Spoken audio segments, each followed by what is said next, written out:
khudbadaada waxaa ka muuqatay inaad aad isu haysaan qolada maamulka oo Siciid Dani iyo aarankiisa iyo dawladda halkan ka jirta qoladaani waa powerful way meesha ayaga haysta ilma adeerna waatiin adiguna waxaa rabtaa inaad wax noqotid waxay kugu xantaan intii hadda lagu sheegay iyo hal mid oo ah annaga iyo farmaajo is qabanay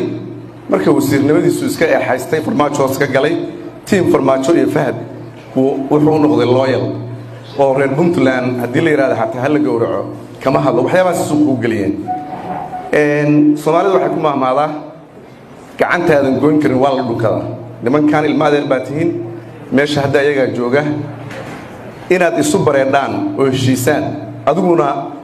aad power base kaaga fahantid this is your power base halkan waa meesha ka duulaysid haddii halkan aadan power ku lahayn xamar nin ka shaqeeyaa tahay maalintii lagu bedelaa iska tegaysaa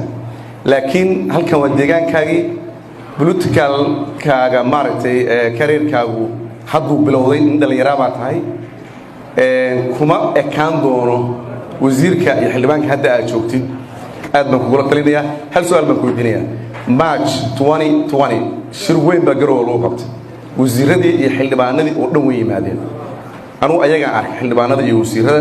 waxaan ku yiri wasiir Jawaal maxaa ku dhacay waxa uu diiday inuu yimaado Dani bay istagaalsan yihiin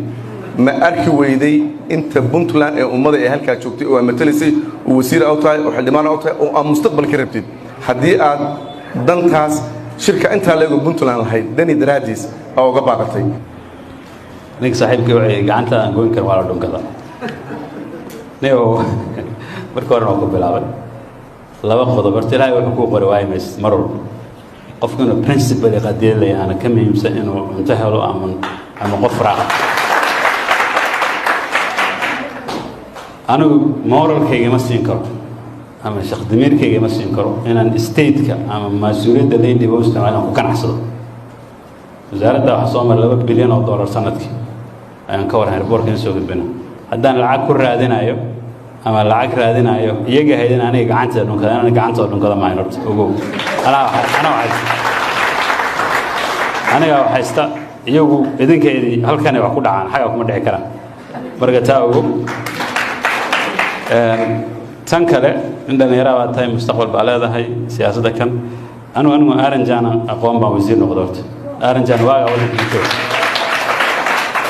oo ka hor safiir baan ahaa oo shaqaysanay Cabdiwaligaas markuu joogay dawladda isma haynana Cabdiwaligaas teamkiis saaxiib baan ahayn sharaxaaj farax wasiiraha si fiican ma soo dhamaysan nimankii maanta yimaadeen ee qorshaha la yimaadeen baan ka boodaan meeshii aan taagan marka taana niyadda soo gasho ma aha inaan isbedeli karo haddaan xilkayga kursiga ila weyn yahay saa sheegtan yeelaan kursiga macnaheena malani qadiyada ilaa leh